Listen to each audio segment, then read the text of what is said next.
Hey, hello everybody, how are you doing? That is Allison here. Hoje a gente vai fazer um react deste vídeo que é um dos mais assistidos do YouTube sobre como aprender inglês.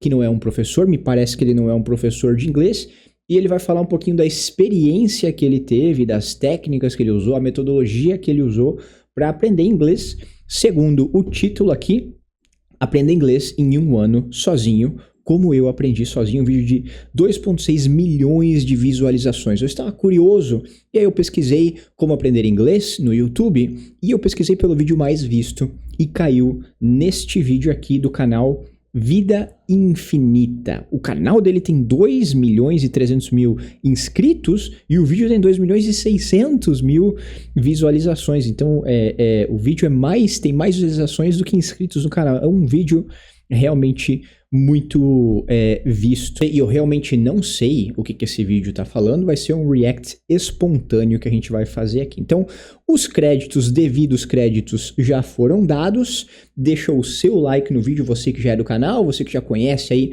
as nossas análises, os nossos reacts, você que gosta desse tipo de vídeo, deixa o seu like, confere se você é inscrito no canal e bora lá. Seguinte, como eu aprendi inglês e espanhol em menos de 2 anos. Sem usar nenhum curso, aprendendo comigo mesmo, depois Ele falou inglês e espanhol em menos de 2 anos, então será que foi um ano para um e um ano para outro? praticando com as pessoas. E agora eu sou fluente e falo inglês fluente e espanhol fluente, como se fosse português. E isso tudo em menos de 2 anos. 2 línguas importantíssimas para você aprender na sua vida, que não só vão servir para você viajar, mas para se comunicar com todo mundo, para conseguir trabalho em todo lugar que você quiser, você vai conseguir trabalho com essas línguas. E é isso, eu vou mostrar a técnica que eu usei. Eu nunca vi ninguém usando essa técnica. Foi uma técnica que eu inventei, me ajuda bastante com o inglês, mas o inglês e o espanhol eu aprendi diferentemente. Um eu aprendi de um jeito, o outro eu aprendi de outro. Então eu vou começar com o inglês. Eu tinha um inglês básico de escola, daí eu parti. Eu pegava filme que eu gostava, pegava filme da Marvel, eu pegava qualquer filme que eu gostava, botava o filme em inglês e botava a legenda em inglês. Aí eu fazia o seguinte, você vai assistindo um filme com a legenda em inglês e você vai lendo as palavras. As palavras que você não sabe, você pega e coloca no bloco de notas do seu computador. No final do filme, eu pegava todas as palavras que eu não sabia e colocava no Google Imagens. Então, eu pegava aquela palavra e botava no Google Imagens e eu não traduzia a palavra. Eu entendia a palavra pela imagem. Eu não ficava traduzindo. Não traduza porque uma língua é diferente da outra. E não só imagens, mas também eu usava frases com contexto. Frase é legal, mas só um negocinho sobre as imagens ali, não necessariamente você não precisa traduzir, tá? Principalmente quando a gente tá falando de vocabulário solto, de palavras, sei lá, nomes de objetos. Então, se você pesquisa no Google Imagens, pressupõe-se que é alguma coisa que você possa ver, não um objeto, não, eu quero dizer assim, né? Não é uma emoção, por exemplo, se você pesquisar amor, você vai ver um coração, sei lá, alguma coisa nesse sentido, né? Então, assim, não tem problema, tá? Agora, quando ele fala de frases em contexto, aí sim é bem legal você sempre entender como é que funciona a sintaxe, a sintaxe, acho que as duas pronúncias estão corretas, né? Da língua. Porque realmente, às vezes, de uma maneira que a gente constrói a frase em português, a gente vai construir de uma maneira completamente diferente em inglês. Então, é muito legal você associar como é que você constrói em inglês a como você constrói em português e você conseguir fazer essa comparação. Em oposto ao contrário de você tentar criar uma frase em português na sua cabeça e traduzir cada elemento desta frase em inglês e colocar na mesma ordem do português, porque muitas vezes o tiro sai pela culatra, porque a ordem de adjetivo e substantivo é diferente, como você constrói alguns elementos, algumas frases em inglês é completamente diferente do português, então realmente faz todo sentido você fazer esse tipo de coisa. Agora, sobre o que ele falou ali, eu não vejo problema nenhum em você fazer traduções, principalmente no início, né? Porque se você está no início, em primeiro lugar, você não vai conseguir fazer o que ele falou. Para você fazer o que ele falou, você já necessita de um certo nível de inglês, para que você assista uma série e aí você anote no bloco de notas ou num caderninho as coisas que você viu ali nessa série, porque se você não sabe nada, você vai encher o caderno em um episódio. Vai ser extremamente cansativo assistir esse episódio, porque você vai ficar pausando a cada 30 segundos para anotar 10 palavras. Então, isso que ele está falando é legal de se fazer, sim. Você pegar vocabulário enquanto você vai assistindo, show de bola, gosto da ideia, mas para um completo iniciante não funciona. Então, eu acredito aqui que ele já tenha um certo nível de inglês, que ele já tinha um certo nível de inglês quando ele começou a estudar lá atrás. Frase que tem aquela palavra específica no contexto. No Google mesmo também, eu pegava e botava aquela frase e botava alguma coisa para pesquisar que tenha um contexto com aquela frase. Então, eu não só entendia a palavra pela imagem, mas também entendia a palavra pelo contexto que ela usava.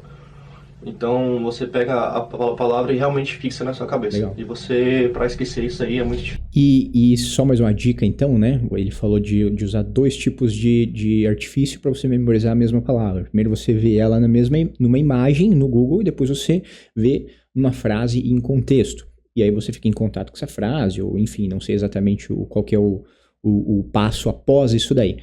Porém, isso que ele está falando de você assistir séries é muito legal para você fazer exatamente isso que ele falou, de você ver uma palavra em contextos diferentes. Eu diria que assistir séries em inglês, uma das coisas mais importantes para você ter esse contato com o seu listening, seja por podcast, seja assistir série, seja assistir filme, você está em contato com o inglês através da sua audição, né? Quando é filme você assiste também, obviamente, mas você entendeu, não para você ganhar vocabulário novo. Apesar de que se você usar essa técnica que ele ensinou, você pode ganhar vocabulário novo anotando e depois traduzindo, sim? Mas para você ficar em contato com as palavras que você já conhece em vários contextos diferentes e você fazer várias e várias conexões neurais da mesma palavra em vários contextos. Eu acho que isso daí é o mais importante de você estar em contato com o listening, sim. E é por isso que eu sempre friso para vocês a importância do listening. O listening é uma coisa que você precisa ter contato em toneladas, não em minutos, não em horas, em toneladas. Sabe? Você sai de hora para tonelada, manja de fazer essa conta. Então, você tem que ter toneladas e toneladas de listening. O listening vai ser a coisa mais importante para que você realmente internalize informação aqui. Você precisa ter o seu tempo de estudo ativo? Sim. Ganhar vocabulário, sentar, fazer as suas traduções ou pesquisar no Google Imagem que ele está falando, né? Criar frasezinhas e papapá, você estudar um texto novo e ganhar vocabulário novo, show de bola. Mas você precisa ter toneladas e toneladas de listening para que você realmente coloque esse vocabulário que você vem aprendendo dentro da sua cabeça de maneira com que essas palavras não saiam mais dali. E para você ter este contato a ponto de, esta repetição, a ponto de você não esquecer mais, só com toneladas e toneladas de listening. Porque essas palavras vão ficar martelando na sua cabeça em vários contextos, em várias frases, em várias coisas diferentes que as pessoas falam. Então, é de extrema importância, uma das coisas mais importantes para você é você ter muito, muito, muito contato com o listening, seja através de filmes, séries, podcasts. Música não tanto, right? É legal, show de bola, sim, mas coisas de inglês falado, não de inglês cantado. Isso.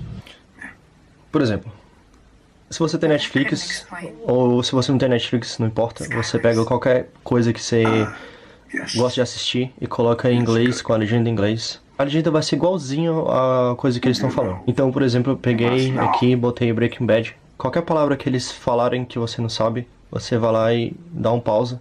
She was having an affair. She was having an affair. Quem aí sabe o que significa she was having an affair? Agora estamos aqui em mais ou menos 8 minutos de vídeo. Coloca aqui embaixo, você manja essa frase. Você coloca no bloco de notas, então você traduz na hora mesmo. Aí, por exemplo, ela falou a palavra affair. Você vai lá no Google Imagens, affair, e pronto. Cara, com a imagem você já sabe o que significa affair. Okay. Não tem como não saber, cara. Aí se você tiver alguma dúvida, você vai lá e coloca frases com contexto. Ou então no seriado mesmo já é um contexto pra você saber. Hoje em dia a gente tem o nosso famoso ChatGPT ou qualquer outra inteligência artificial que pode criar diversas frases em contexto pra você, né? Então, sei lá, você assistiu uma série, você ganhou ali 5 palavras novas. Você pega essas 5 palavras, bota no ChatGPT e fala assim, ó, ChatGPT, crie 3 frases com cada um desse vocabulário novo, com a tradução e pronto para eu exportar, para eu importar para o meu Anki. e aí você vai lá, pega essas palavras, coloca no Anki. E aí depois você fica em contato com essas frases aí no Anki. Quem aí manja do Anki? Monkey. Anki é um aplicativo de repetição espaçada, né? Spaced Repetition, que serve para você memorizar no longo prazo. Então, ele vai trabalhar no contrário do seu esquecimento. Conforme você vai esquecendo, ele vai te mostrando. Você vai esquecendo, ele vai te mostrando. Para que você fortaleça a sua memória e você consiga colocar aqui na sua memória de longo prazo. Anki é sensacional. Anki, inclusive, é uma das ferramentas que a gente usa dentro do Inglês 360 para você ter uma boa memorização de longo prazo, junto também com uma outra técnica que a gente chama de shadow, que não, a gente chama não, né? Se chama shadowing. Inclusive é o vídeo anterior aqui do canal, se eu não me engano é o vídeo anterior, 1 ou 2 vídeos atrás aí, pesquisa aí Inglês 360, shadowing, que você vai encontrar esse vídeo aí, explico assim ó, tintim por tintim, no miúdo, no detalhe, como é que você faz para usar o shadowing, para você ficar bom em usar um shadowing, porque shadowing, junto com o Anki, e junto com algumas outras técnicas que a gente usa lá dentro do Inglês 360, se você quiser conhecer, primeiro link aqui da descrição vai te levar para o Inglês 360, para nossa plataforma, você conhece a plataforma por dentro, se achar legal, você faz parte da plataforma por um precinho assim, irrisório. Essas duas técnicas, o shadowing como técnica e o Anki como aplicativo, são duas das coisas que a gente usa lá no Inglês 360 para a gente ter uma boa eficiência no nosso estudo. Vou continuar aqui. Então, essa técnica é muito boa, cara. Muito boa mesmo. Estou orgulhoso que eu inventei essa técnica. I'm sorry, you didn't. Porra, falar que inventou essa técnica aí é ter deixa quieto. E fiz isso com um bocado de filme. Com os 10 filmes que eu fiz isso, eu já estava falando alguma coisa de inglês.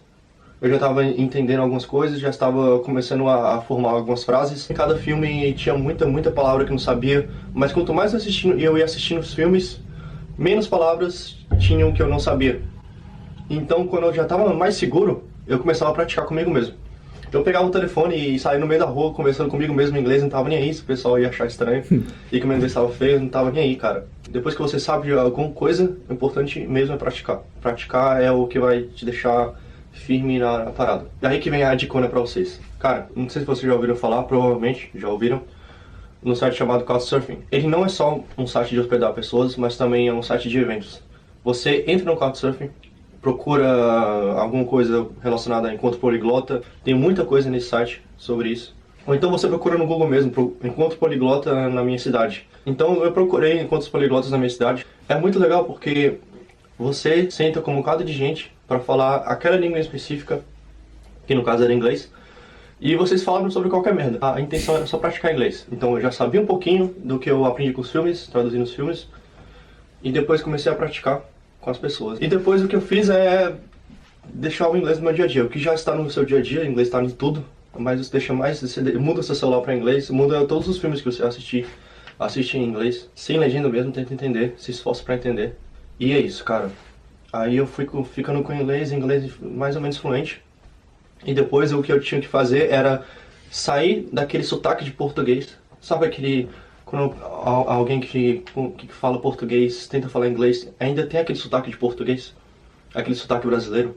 Você tem que tirar aquele sotaque brasileiro, cara. Você tem que forçar mesmo o sotaque que usa. Aí a galera ia te atacar, hein?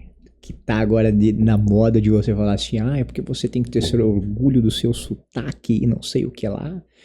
Não vejo problema nenhum em você querer se esforçar para tirar um pouco do seu sotaque brasileiro enquanto você tá falando inglês, né?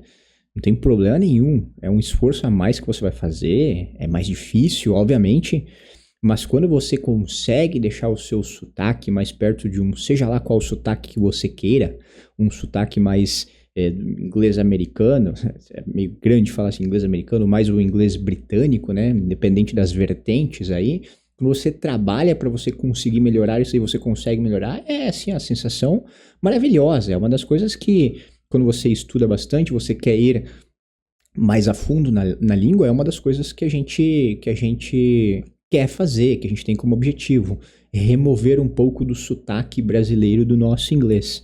Mas hoje em dia tá a moda de falar que você precisa ter um grande orgulho do seu sotaque e não sei o que lá e não sei o que lá. Não tem problema nenhum ter sotaque desde que a sua pronúncia esteja compreensível e a comunicação aconteça, né? Mas os dois lados estão ok. Quem quer aprender e não quer tirar o sotaque, quem quer aprender e se esforçar para tirar o sotaque, show de bola. Este segundo caso vai ter um esforço maior, porque é mais difícil você tirar o sotaque. Mas, enfim, hoje em dia tá rolando uma novela em cima disso daí. Os americanos do que os britânicos fazem. Tenta forçar um pouquinho, que você vai tirar aquele sotaque português e vai entrar no sotaque que eles falam e você vai ficar muito mais fácil de ser compreendido pelas pessoas, de não parecer um brasileiro tentando falar inglês. E vai ser muito mais fácil, você vai evoluir pra caramba o seu inglês. Bom, isso aí eu fui aprender. E para você que quer trabalhar um pouquinho da sua pronúncia, não só da sua pronúncia, mas também de tirar um pouquinho do seu sotaque, a técnica de shadowing, que é do vídeo anterior que eu mencionei para vocês, é uma técnica fenomenal para você conseguir fazer isso. Aprendendo, depois comecei a viajar e falando inglês toda hora, então fui só praticando. Mas a base foi isso.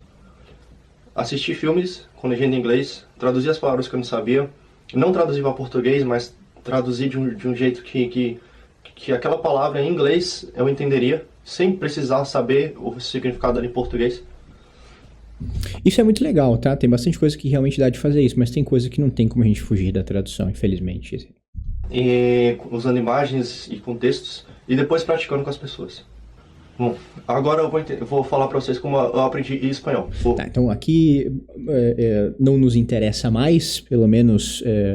vou ver um pedacinho, só para ver se faz sentido ou não, porque talvez ele apresente alguma técnica diferente, então vamos lá. O espanhol foi nas minhas viagens da América do Sul. Eu comecei a viajar na América do Sul, não sabia nada de espanhol, pensava que ia ser muito fácil de aprender, mas não é, cara. O primeiro país que eu fui para fora da América do Sul foi o Paraguai. Eu não sabia merda nenhuma de espanhol, não entendia nada que eles falavam. Eu só ficava ouvindo. E depois fui pra Argentina, ouvindo mais ainda, ouvindo. E depois de um mês, eu já tava começando a falar alguma coisa. O espanhol foi um tempo muito mais curto que o inglês, porque parece um pouco com o português. O máximo de trabalho que eu tive foi porque... Eu acredito que foi viajando e falando e aprendendo só ali, né? Pelo que ele tá colocando aqui. Não vou me esticar mais nesse vídeo aqui. Por aqui já tá legal. Então, basicamente, a técnica dele é você assistir coisas e ir traduzindo e garimpando palavras e aí colocando essas palavras dentro de contextos e aí depois começar a conversar com pessoas. Bacana. A técnica não é ruim, é uma técnica boa de ser aplicada, mas eu acho que para quem está logo no começo não vai funcionar. Né? Porque vai se tornar uma coisa extremamente cansativa você ficar assistindo uma série ali, pausando milhares de vezes para você anotar milhares de palavras, né? Então, pô, às vezes vai levar, sei lá, 5 horas para você sair de um episódio, dependendo do seu nível de inglês. Então, eu acho que você precisa ter, assim, uma estratégia um pouco mais elaborada, né? Pro início, para quando você começa a evoluir, e aí sim, quando você chega no nível de você conseguir ter um contato mais legal com séries, onde você já entende, assim, uma parte legal das séries, você começar a aplicar esse tipo de técnica aí, vai fazer mais sentido. Então, se você acredita que se você já está com um pezinho ali no intermediário, fazer o que ele está falando aqui, é show de bola. Mas você precisa de uma estratégia para você chegar até ali, para você ter este contato, esse tipo de imersão no inglês, mesmo tendo um nível iniciante, técnicas que você vai aplicar para você fixar melhor, você memorizar melhor. Então, acho que deixou a desejar um pouquinho este lado aí. Mas essa técnica, assim, é bacana, concordo com ele. Enfim, se você gostou desse vídeo, deixa o seu like, não se esquece de se inscrever no canal e conferir a nossa plataforma de imersão aqui embaixo, Inglês 360, onde a gente tem uma estratégia clara para você chegar no seu objetivo. See you on the next video and peace out. Peace out.